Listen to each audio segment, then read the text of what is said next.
Hello everyone, welcome back to my channel. This is Pramila Yadav. हम समावेशी शिक्षा के बारे में पढ़ रहे थे, जिसमें हमने स्पेशल चिल्ड्रंस के बारे में डिस्कस किया। स्पेशल चिल्ड्रंस में हमने इंटेलेक्चुअल डिसेबल्ड बच्चों के बारे में बात की, गिफ्टेड बच्चे, प्रतिभाशाली बच्चों के बारे में बात की, बैकवर्ड बच्चे, पिछड़े बच्चों के बारे में बात की। फिर उसके बाद हमने विजुअल इम्पेयर्ड बच्चे और हियरिंग इम्पेयर्ड बच्चों के बारे में डिटेल में डिस्कस कर लिया है। आज से जो हम टॉपिक शुरू करने वाले हैं वो है पर्सनैलिटी असेसमेंट मेथड्स के बारे में। हम किसकी बात करेंगे? व्यक्तित्व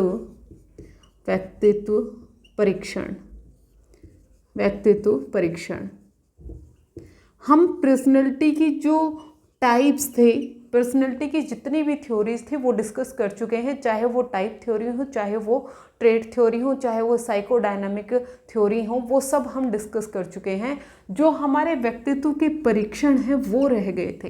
तो आज से हम पर्सनैलिटी असेसमेंट के जितने भी मेथड्स हैं वो डिस्कस करेंगे। पर्सनैलिटी असेसमेंट एक्चुअल में होता क्या है? व्यक्तित्व का परीक्षण है। ये क्या होता है? हर एक मनुष्य की अपनी एक इंडिविजुअल पर्सनैलिटी होती है, अपना एक व्यक्तित्व होता है। वो व्यक्तित्व कैसे बनता है? वो व्यक्तित्व बनता है ट्रेट्स से। किससे बनता है? ट्रेट्स से। ट्रेट्स का मतलब क्या है? सील गुण। हर किसी मनुष्य में ट्रेट्स पाए जाते हैं, सील गुण पाए जाते हैं, और वो स्पेसिफिक टाइप के ट्रेट्स हर एक मनुष्य में पाए जाते हैं। ट्रेट्स हैं वो कैसे बनते हैं? ट्रेट्स बनते हैं, हर एक मनुष्य है जब वो जन्म लेता है तो जन्म से ही उसमें रिफ्लेक्सेस पाए जाते हैं। क्या पाए जाते हैं? रिफ्लेक्सेस पाए जाते हैं। ये रिफ्लेक्सेस हैं, ये हैबिट बन जाते हैं। क्या बन जाते हैं? हैबिट बन जाते हैं, आदत बन जाते हैं, और ये आदत ही ट्रेट्स बन जाती हैं। ये आदत ही हमारे सील गुण बन जाते हैं। मनुष्य रिफ्लेक्स एक्शंस के साथ ही जन्म लेता है, जैसे पलकों का झपकना हुआ, स्नीजिंग करना हुआ, ये सब क्या है? रिफ्लेक्स एक्शन है। रिफ्लेक्स एक्शंस धीरे धीरे हैबिट बन जाते हैं, और जब हैबिट परमानेंट हो जाएं तो वो क्या बन जाती हैं? ट्रेट्स बन जाती हैं। ट्रेट्स हैं वो स्थायी होती हैं, चेंज नहीं होती हैं। जब जिस तरह का स्वभाव किसी मनुष्य का हो गया वो वैसा ही रहता है, एक लंबे टाइम के बाद ही उसमें कोई परिवर्तन संभव होता है। तो जो पर्सनैलिटी असेसमेंट है उसमें हम बच्चे की जो ट्रेट्स हैं, बच्चे की जो पर्सनैलिटी है उसकी स्टडी करते हैं। जो टाइप थ्योरीज हम पढ़ रहे थे, ट्रेट थ्योरी जब हम पढ़ रहे थे, तो उसमें हमने देखा था हर एक मनुष्य की अलग अलग तरह की पर्सनैलिटी होती है। अब हम उस पर्सनैलिटी का किस तरह से पता लगाएं कि किस मनुष्य में किस तरह की पर्सनैलिटी है, वो हमें पता लगता है व्यक्तित्व परीक्षण से, पर्सनैलिटी असेसमेंट से। पर्सनैलिटी असेसमेंट के बहुत सारे मेथड हैं, बहुत सारी विधियां हैं, जो हम वन बाय वन डिस्कस करेंगे। जो पर्सनैलिटी असेसमेंट है उसके मेजरमेंट के लिए, पर्सनैलिटी के मेजरमेंट के लिए मेनली 4 टाइप की जो ट्रेट्स हैं उसकी स्टडी की जाती है। मेनली 4 टाइप के सील गुणों की स्टडी की जाती है। कौन कौन से सील गुण हैं? सबसे पहले आते हैं हमारे सोशल ट्रेट्स। कौन से ट्रेट्स? सोशल ट्रेट्स, जिसको हम बोलते हैं सामाजिक ट्रेट्स। जिसको क्या बोलते हैं हम? सामाजिक सील गुण। सामाजिक सील गुण। फिर उसके बाद आते हैं मोटिव्स। उसके बाद क्या आते हैं? मोटिव्स। मोटिव्स का मतलब क्या हो गया? उद्देश्य। फिर उसके बाद हमारे आते हैं, थर्ड आता है हमारा personal conception. Personal conception. Personal conception का मतलब क्या हो गया? व्यक्तिगत अवधारणा। व्यक्तिगत अवधारणा। और फोर्थ आता है एडजस्टमेंट। फोर्थ क्या आता है? एडजस्टमेंट। एडजस्टमेंट का मतलब क्या हो गया? समायोजन। समायोजन। हम इन 4 चीज़ों की स्टडी करेंगे, इन 4 टाइप के सील गुणों की स्टडी करेंगे, और हम ये पता लगा लेंगे कि उस मनुष्य की पर्सनैलिटी है, उस मनुष्य का जो व्यक्तित्व है वो किस प्रकार का होता है। वन बाय वन हम ट्रेट्स को समझते हैं। सोशल ट्रेट्स हैं। सोशल ट्रेट्स जैसे हमें नाम से समझ में आ रहा है, सामाजिक सील गुण। ये कौन से सील गुण होते हैं? सामाजिक सील गुण होते हैं। कोई भी मनुष्य है वो समाज के साथ किस तरह से इंटरेक्ट करता है, अपने आसपास के लोगों के साथ किस तरह से बिहेव करता है, वो उसकी सोशल ट्रेट्स होती हैं, वो उसके सामाजिक सील गुण होते हैं। जैसे कुछ लोग ऐसे होते हैं जो बहुत जल्दी मित्रता कर लेते हैं, बहुत ज़्यादा फ्रेंड्स बना आते हैं, तो उनका नेचर है वो सोशल नेचर हो गया। लेकिन कुछ लोग ऐसे होते हैं जिनको ज़्यादा लोगों के साथ घुलना मिलना पसंद नहीं है, वो एकांत में रहना पसंद करते हैं, वो इंट्रोवर्ट लोग होते हैं। तो जो लोग ज़्यादा लोगों के साथ घुलना मिलना पसंद नहीं करेंगे, उनकी पर्सनैलिटी है वो कैसी हो जाएगी, इंट्रोवर्ट हो जाएगी, अंतर्मुखी हो जाएगी।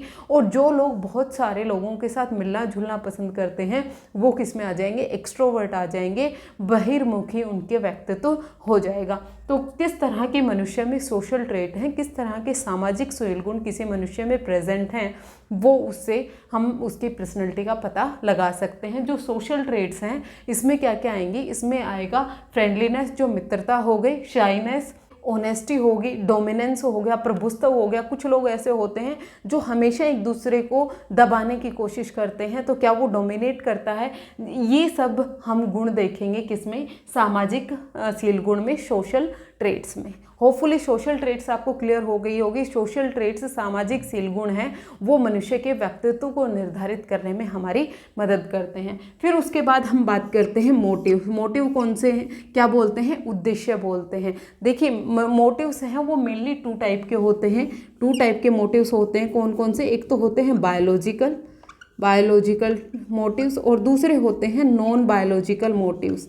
Non biological motives, biological motives को क्या बोलते हैं हम, जैविक मोटिव्स बोलते हैं, जैविक उद्देश्य बोलते हैं। और नॉन बायोलॉजिकल को क्या बोलेंगे, अजैविक उद्देश्य बोलेंगे, अजैविक। तो जो जैविक उद्देश्य हैं, जो बायोलॉजिकल हैं, ये जन्म से किसी भी मनुष्य में पाए जाते हैं। जैसे भूख का लगना हो गया, प्यास का लगना हो गया, कि वेस्ट का रिमूवल हो गया, ये सब कौन से हैं, जैविक मोटिव्स हैं। लेकिन यहाँ पर कौन से मोटिव्स की बात होगी, नॉन बायोलॉजिकल मोटिव्स की बात होगी, अजैविक उद्देश्यों की बात होगी। अजैविक उद्देश्य कौन से हैं, जब मनुष्य नेम फेम पाना चाहता है, 4 लोग उसे जाने, 4 लोगों के बीच में उसका प्रभुत्व हो, वो जॉब पाना चाहता है, जॉब पाकर वो पैसे कमाना चाहता है, ये सब चीज़ें किस में आएंगी, नॉन बायोलॉजिकल मोटिव्स में आएंगी। तो कोई भी मनुष्य है उसके नॉन बायोलॉजिकल मोटिव्स हैं, वो किस टाइप के हैं, वो प्रेस्टीज पाना चाहता है, वो मनी पाना चाहता है, एकेडमिक्स अचीवमेंट पाना चाहता है, नेम पाना चाहता है, फेम पाना चाहता है, ये सब चीज़ें किस में आएंगी, मोटिव्स में आएंगी, नॉन बायोलॉजिकल मोटिव्स में आएंगी। तो किसी भी मनुष्य के नॉन बायोलॉजिकल मोटिव्स हैं वो किस प्रकार के हैं, वो भी मनुष्य की पर्सनैलिटी, मनुष्य के व्यक्तित्व को निर्धारित करते हैं। फिर उसके बाद आता है पर्सनल कंसेप्शन, व्यक्तिगत अवधारणा। कोई भी मनुष्य है वो खुद के बारे में किस तरह का थिंकिंग रखता है, अपने बारे में वो क्या सोचता है, ये आएंगी पर्सनल कंसेप्शन के अंदर। पर्सनल कंसेप्शन में कोई भी मनुष्य है वो खुद के बारे में क्या सोचता है, उसके किस तरह की रुचि हैं, क्या उसे पढ़ना पसंद है, क्या उसे खेलना पसंद है, उसके मूल्य किस तरह के हैं, उसके मोरल क्या क्या हैं, और वो दूसरों के बारे में क्या सोचता है, उसका खुद का एटीट्यूड दूसरों के बारे में कैसा है, ये किस में आएगा, पर्सनल कंसेप्शन में आएगा। मनुष्य खुद के बारे में और दूसरों के बारे में उसका कंसेप्शन क्या है, उसकी अवधारणा क्या है, ये पर्सनल कंसेप्शन में आएगी। पर्सनल कंसेप्शन भी मनुष्य के व्यक्तित्व, मनुष्य की पर्सनैलिटी को डिटरमाइन करने में हमारी मदद करता है। फिर उसके बाद आता है एडजस्टमेंट। एडजस्टमेंट का क्या मतलब है, जब मनुष्य एक सिचुएशन में होता है और जब उसका जो कोई काम करने की कोशिश करता है, लेकिन जो एनवायरनमेंट है, जो वातावरण है, वो उसको सपोर्ट नहीं करता, तो वो किस तरह से उस एनवायरनमेंट में एडजस्ट करता है, किस तरह से समायोजन करता है, ये क्या आता है, एडजस्टमेंट में आता है, समायोजन में आता है। जब भी कोई प्रतिकूल स्थिति मनुष्य के सामने आती है तो वो किस तरह से वातावरण के साथ समायोजन कर पाता है, ये उसमें आएगा, एडजस्टमेंट में आएगा। एडजस्टमेंट में मान लीजिए मनुष्य को भूख लगी है लेकिन उसको खाने के लिए पैसे नहीं हैं, तो वो किस तरह से प्रतिकूल जो उसके पास में स्थिति है, किस तरह से वो उसमें एडजस्ट करता है, किस तरह से वो अपने खाने का अरेंजमेंट करेगा, ये किस में आएगा, एडजस्टमेंट में आएगा। मान लीजिए मनुष्य है वो एक बहुत अच्छे वातावरण में रहता है, उसे सारी सुख सुविधाएं प्राप्त हैं, लेकिन उसकी लाइफ में कोई मोड़ ऐसा आता है कि वो सारी सुख सुविधाओं से वो वंचित हो जाता है, तो वो अब उस लाइफ में किस तरह से एडजस्ट कर पाएगा, किस तरह से समायोजन कर पाएगा, ये मनुष्य की पर्सनैलिटी को डिटरमाइन करता है, मनुष्य के व्यक्तित्व को डिटरमाइन करता है। तो इन 4 चीज़ों के बारे में हम स्टडी करेंगे, सोशल ट्रेट्स के बारे में, मोटिव्स के बारे में, पर्सनल कंसेप्शन के बारे में और एडजस्टमेंट के बारे में। तब हम मनुष्य के व्यक्तित्व को डिटरमाइन कर सकते हैं, हम ये बता सकते हैं कि किसी भी मनुष्य का व्यक्तित्व है वो किस प्रकार का होता है। ये हमने बात की व्यक्तित्व परीक्षण की। जो व्यक्तित्व परीक्षण है, जो पर्सनैलिटी असेसमेंट है, वो मेनली 4 टाइप से की जाती है। कितने प्रकार से की जाती है? 4 प्रकार से की जाती है। और वो 4 प्रकार कौन कौन से हैं? एक तो सब्जेक्टिव मेथड्स आते हैं, दूसरे ऑब्जेक्टिव मेथड्स आते हैं, फिर उसके बाद साइको एनालिटिकल मेथड्स आते हैं, और फिर उसके बाद प्रोजेक्टिव मेथड्स आते हैं। तो जो पर्सनैलिटी का असेसमेंट किया जाता है, व्यक्तित्व का जब परीक्षण किया जाता है, तो कितने टाइप से किया जाता है? 4 टाइप से किया जाता है। सबसे पहले सब्जेक्टिव मेथड, फिर ऑब्जेक्टिव मेथड, फिर साइको एनालिटिकल मेथड, और फिर प्रोजेक्टिव मेथड्स। इनको हम 1 बाय 1 डिस्कस करेंगे। आज हम बात करने वाले हैं सब्जेक्टिव मेथड्स की। सब्जेक्टिव मेथड्स, सब्जेक्टिव मेथड्स को हम बोलते हैं व्यक्तिपरक विधियाँ। व्यक्तिपरक विधियाँ, जो व्यक्तिपरक विधियाँ होती हैं, इनको सबसे ज़्यादा अमनोवैज्ञानिक माना गया है। क्या माना गया है? अमनोवैज्ञानिक। अमनोवैज्ञानिक क्यों माना जाता है? क्योंकि जो सब्जेक्टिव मेथड हैं, जितने भी व्यक्तिपरक मेथड हैं, ये सामने वाले पर डिपेंड करता है कि वो अपने बारे में कितना बताना चाहता है। ये अभी हम मेथड्स के बारे में पढ़ेंगे तो हमें समझ में आएगा। सबसे पहले जो सब्जेक्टिव मेथड आता है, वो आता है हमारा कौन सा? ऑटोबायोग्राफी। क्या है? ऑटोबायोग्राफी। ऑटोबायोग्राफी। फिर उसके बाद दूसरा आएगा हमारा केस स्टडी, और फिर थर्ड आता है हमारा, जिसको हम बोलते हैं साक्षात्कार, इंटरव्यू, और फिर फोर्थ आता है हमारा क्वेश्चनायर, जिसको हम बोलते हैं प्रश्नावली विधि। ये 4 मेथड्स की हम बात करने वाले हैं। ऑटोबायोग्राफी है, इसको हम क्या कहते हैं? आत्मकथा या फिर आत्मदर्शन। आत्मकथा कह सकते हैं, आत्मदर्शन कह सकते हैं, या फिर इसे आत्मनिरीक्षण विधि भी कहा जाता है। क्या कहा जाता है? आत्मनिरीक्षण विधि। ऑटोबायोग्राफी के इतने सारे नाम्स हैं।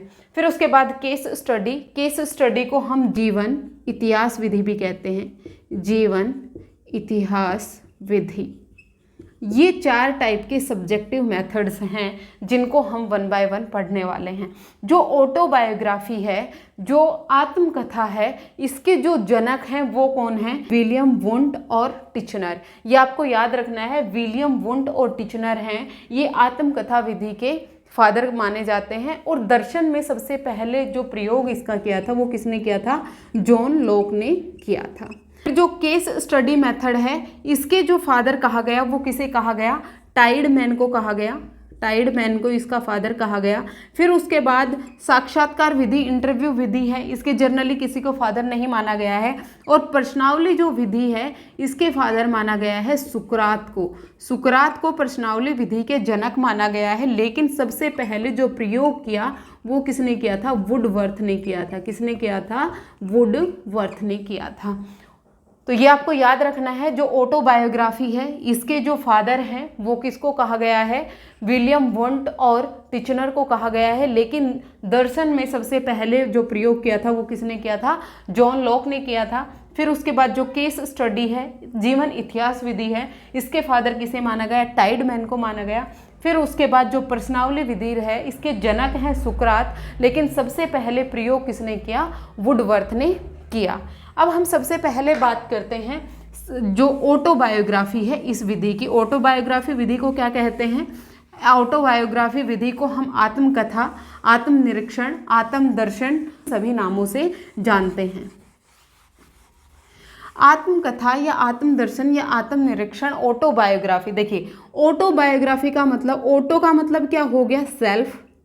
ऑटो मतलब सेल्फ, बायो मतलब लाइफ, और ग्राफी मतलब इन रिटन फॉर्म या फिर प्रिंटेड फॉर्म। जब कोई भी मनुष्य खुद के बारे में खुद ही लिखता है, तो उसे हम बोलते हैं ऑटोबायोग्राफी। और एक हम वर्ड पढ़ते हैं क्या? बायोग्राफी। बायोग्राफी है वो किसी भी मनुष्य के द्वारा लिखा हुआ होता है, लेकिन वो खुद के बारे में नहीं होता है, किसी दूसरे मनुष्य के जीवन वृत्तांत के बारे में जब बताया जाता है तो उसे बायोग्राफी कहा जाता है। लेकिन ऑटोबायोग्राफी है वो खुद के बारे में खुद कहना ही क्या है, ऑटोबायोग्राफी है। जैसे ऑटोबायोग्राफी का एक एग्जाम्पल है, महात्मा गांधी की एक ऑटोबायोग्राफी है जिसका नाम है सत्य के साथ मेरे परीक्षण या सत्य के साथ मेरे अनुभव। ये किसकी एक आत्मकथा है? ये महात्मा गांधी की आत्मकथा है। आत्मकथा में कोई भी मनुष्य है वो अपने जीवन के जो भी अनुभव रहे, जो भी परेशानियों को उन्होंने सामने किया, उन सब के बारे में बताता है। ये ऑथर पर डिपेंड करता है, ये खुद पर डिपेंड करता है कि कोई भी मनुष्य है वो अपनी लाइफ के कौन से पार्ट के बारे में बताना चाहता है या फिर अपनी पूरी लाइफ के बारे में बताना चाहता है। इससे फ़ायदा मिलता है कि हम उस मनुष्य की पर्सनैलिटी, उस मनुष्य के व्यक्तित्व के बारे में वहाँ से जान सकते हैं। लेकिन इस जो विधि है इसका सबसे डिमेरिट है वो ये है क्योंकि इसमें कहीं पर भी हमें श्योरिटी नहीं होती कि कोई भी मनुष्य है वो अपने बारे में सच ही बताएगा। उसका नज़रिया क्या रहा ज़िंदगी को देखने का, हर एक मनुष्य के किसी भी एक एस्पेक्ट को देखने का नज़रिया अलग होता है। तो उसने अपनी लाइफ में जो प्रॉब्लम्स आई तो उन्होंने अनुभव इकट्ठे किए। ये ज़रूरी नहीं है कि सेम परिस्थिति में कोई दूसरा मनुष्य भी वैसे ही अनुभव प्राप्त करे। तो ये सबसे बड़ा डिमेरिट है कि इस विधि को अमनोवैज्ञानिक विधि माना गया। तो ऑटोबायोग्राफी है, ये हमें याद रखना है, इसके अलग अलग नाम क्या क्या हो सकते हैं। और इस विधि के फादर किसे कहा गया है? विलियम वुंट को और टिचनर को। और दर्शन में सबसे पहले जो प्रयोग किया वो किसने किया था? जॉन लॉक ने किया था। फिर उसके बाद हम दूसरी विधि की बात करते हैं। जो हमारा दूसरा मेथड है वो है केस स्टडी मेथड। दूसरा मेथड क्या है हमारा? Case study. केस स्टडी को हम क्या कहते हैं? जीवन इतिहास विधि। जीवन इतिहास विधि। इस विधि के जनक किसे कहा गया? टाइडमैन को इस विधि के जनक कहा गया। जो टाइडमैन हैं इन्होंने सबसे पहले इस विधि का प्रयोग किया। जीवन इतिहास विधि है, ये मेनली यूज की जाती है नैदानिक विधि के रूप में। किसके रूप में? नैदानिक विधि के रूप में। नैदानिक डायग्नोस करने के लिए हम इस मेथड का यूज करते हैं। और डायग्नोस किन बच्चों को करेंगे? जुवेनाइल डेलिक्वेंसी। हमने लास्ट क्लासेस में पढ़े थे, जो बाल अपराधी होते हैं, जो प्रॉब्लम चाइल्ड होते हैं, जो समस्यात्मक बालक होते हैं, उनकी स्टडी करने के लिए हम जीवन इतिहास विधि का यूज करते हैं। जीवन इतिहास विधि में क्या किया जाता है? उस मनुष्य की बारे में साक्ष्य इकट्ठे किए जाते हैं। इसमें उसी मनुष्य से नहीं पूछा जाता है उसकी लाइफ के बारे में, उस मनुष्य से रिलेटेड जितने भी लोग हैं, चाहे वो उसके फैमिली मेम्बर हों, चाहे वो उसके फ्रेंड्स हों, चाहे वो उसके टीचर्स हों, जितने भी लोग उसके रिलेटेड हैं, जितने भी उसके रिलेटिव्स हैं, उन सभी से उस मनुष्य के बारे में पूछा जाता है कि उस मनुष्य ने अपनी लाइफ में क्या क्या फेस किया है। उसकी फैमिली बैकग्राउंड के बारे में पता किया जाता है, उसके फ्रेंड्स के बारे में पता किया जाता है, उसके जो इकोनॉमिक स्टेटस है उसके बारे में पता किया जाता है। सब चीज़ों के बारे में यहाँ से साक्ष्य जुटाए जाते हैं, यहाँ से उसके बारे में इंफॉर्मेशन इकट्ठी की जाती है। ये सब इंफॉर्मेशन इकट्ठी करके वो मनुष्य क्यों बाल अपराधी बना, वो बच्चा क्यों समस्यात्मक बालक बना, क्यों वो सोसाइटी के साथ एडजस्ट नहीं कर पाया, ये सब चीज़ें पढ़ी जाती हैं। किसमें? केस स्टडी मेथड में, जीवन इतिहास विधि में। जीवन इतिहास विधि में मनुष्य से डायरेक्ट क्वेश्चन नहीं पूछा जाता है, जितने भी उसके रिलेटिव्स हैं, उसका फैमिली बैकग्राउंड क्या है, उसका इकोनॉमिक स्टेटस क्या है, ये उसके फ्रेंड्स किस तरह के हैं, किस तरह की संगति है, वो उसके टीचर्स से पूछा जा सकता है। ये सब क्वेश्चन किए जाते हैं उसके आसपास के लोगों से, ताकि उसकी पर्सनैलिटी के बारे में पता लगाया जा सके। इस विधि को भी अमनोवैज्ञानिक माना गया क्योंकि हर एक मनुष्य को लेकर किसी दूसरे मनुष्य का परसेप्शन अलग होता है। क्योंकि जो देखने का नज़रिया है, मैं किसी इंसान को अलग नज़रिए से देखती हूँ, कोई दूसरा इंसान है वो उसी को ही किसी दूसरे नज़रिए से देखेगा, इसीलिए इसको भी अमनोवैज्ञानिक विधि ही माना गया। फिर उसके बाद हम थर्ड मेथड की बात करते हैं। तीसरा मेथड है हमारा इंटरव्यू, जिसको हम कहते हैं साक्षात्कार। जो थर्ड विधि है ये क्या है? साक्षात्कार।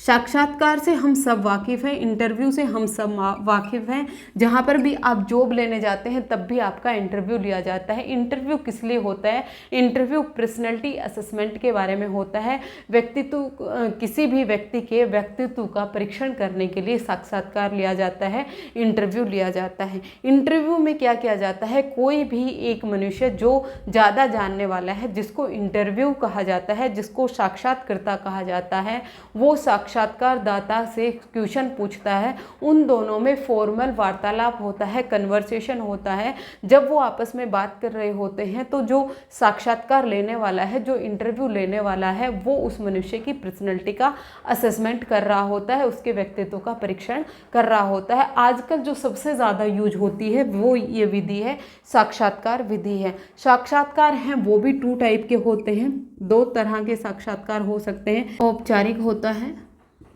और दूसरा अनौपचारिक होता है। अनौपचारिक 2 तरह के इंटरव्यू माने। औपचारिक को हम संरचित भी बोलते हैं। क्या बोलते हैं? संरचित। और दूसरे को असंरचित। फॉर्मल और इनफॉर्मल इंटरव्यू। जो औपचारिक इंटरव्यू होते हैं इसमें जो क्वेश्चंस हैं वो ऑलरेडी डिसाइड होते हैं, क्या क्या क्वेश्चन पूछने हैं। क्वेश्चन की जो सीरीज है वो भी डिसाइड होती है कि पहले ये क्वेश्चन पूछना है, दूसरा ये क्वेश्चन पूछना है, तीसरा ये क्वेश्चन पूछना है। और जो अनौपचारिक होता है, जो इनफॉर्मल इंटरव्यू होता है, यहाँ पर जो क्वेश्चंस हैं वो ऑलरेडी डिसाइड नहीं किए होते हैं। जिस तरह से कन्वर्सेशन आगे बढ़ती है उसी तरह के जो क्वेश्चंस हैं वो साक्षात्कारकर्ता है वो एड ऑन करते रहते हैं। सबसे ज़्यादा जो इम्पोर्टेंट है, सबसे ज़्यादा यूज किया जाने वाला जो इंटरव्यू का मेथड है वो कौन सा है? अनौपचारिक है, इनफॉर्मल है। जब भी हम जॉब इंटरव्यू देने जाते हैं तो जो इंटरव्यू लिया जाता है वो अनौपचारिक लिया जाता है। पहले से क्वेश्चंस हैं वो डिसाइड नहीं किए जाते हैं। मनुष्य किस तरह का इंटरेस्ट दिखा रहा है, किस तरह के क्वेश्चंस का आंसर दे रहा है, उसी तरह से उसका जो क्वेश्चन की है सीरीज़ है वो बढ़ती जाती है।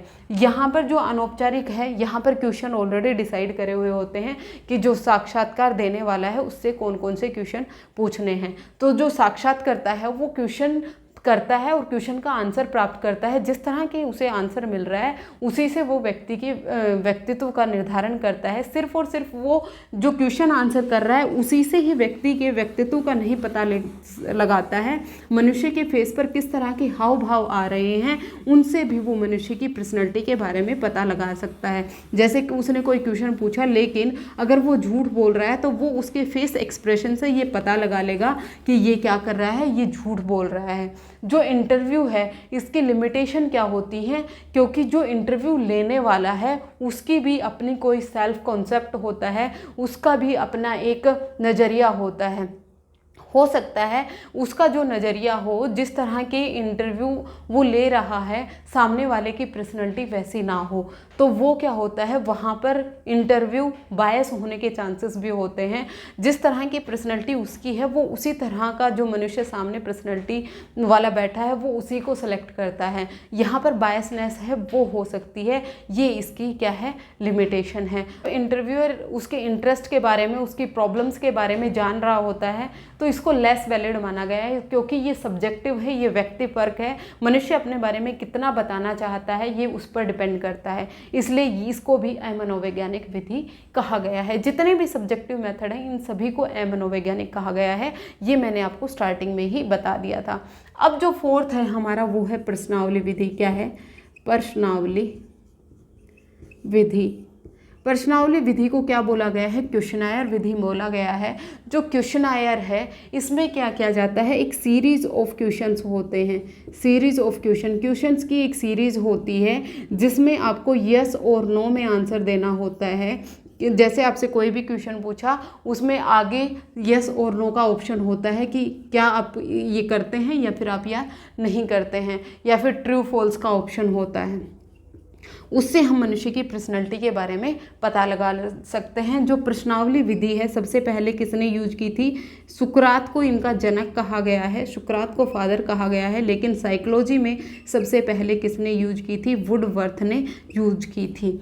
जो मेनली पर्सनैलिटी असेसमेंट किया जाता है वो यस और नो में ही आंसर मांगता है। प्रश्नावली विधि में बहुत तरह के क्वेश्चन हो सकते हैं, खुली प्रश्नावली, बंद प्रश्नावली, या फिर चित्र प्रश्नावली, या फिर मिश्रित प्रश्नावली, अलग अलग तरह की प्रश्नावली होती हैं। लेकिन पर्सनैलिटी में जो सबसे ज़्यादा यूज की जाती है वहाँ पर यस और नो का आंसर आपको देना होता है। ये 4 तरह के सब्जेक्टिव मेथड्स हैं जो यूज किए जाते हैं पर्सनैलिटी असेसमेंट के लिए। जो सब्जेक्टिव मेथड हैं, जो व्यक्तिपरक मेथड हैं, इनको अमनोवैज्ञानिक बोला गया है, क्योंकि यहाँ पर जो मनुष्य है उसकी चॉइस पर डिपेंड करता है कि वो अपने बारे में कितना बताना चाहता है। यहाँ पर बायसनेस का भी एक खतरा रहता है। जो क्वेश्चनायर है या फिर जो इंटरव्यू विधि है, इन सभी में यही लिमिटेशन होती है कि मनुष्य है वो अपनी लाइफ के बारे में कितना बताना चाहता है, वो उतना ही बताएगा, ज़्यादा अपने बारे में वो नहीं बताता है। जिस चीज़ों के बारे में वो नहीं बताता है उसके बारे में हम नहीं जान सकते हैं। ये सब सब्जेक्टिव मेथड से होपफुली आपको क्लियर हो गए होंगे। हमने 4 सब्जेक्टिव मेथड डिस्कस किए। सबसे पहले हमने ऑटोबायोग्राफी देखी, जब मनुष्य खुद के बारे में ही लिखता है, अपने अनुभव शेयर करता है, अपनी प्रॉब्लम शेयर करता है, वो ऑटोबायोग्राफी में आता है। दूसरा हमने केस स्टडी की बात की, जो जीवन इतिहास विधि है उसमें मनुष्य के जीवन के बारे में पता लगाया जाता है। मनुष्य के जो रिलेटिव्स हैं, जो फ्रेंड्स हैं, जो फैमिली मेम्बर्स हैं, उनसे मनुष्य की पर्सनैलिटी के बारे में पूछा जाता है, उसके फैमिली बैकग्राउंड के बारे में पूछा जाता है।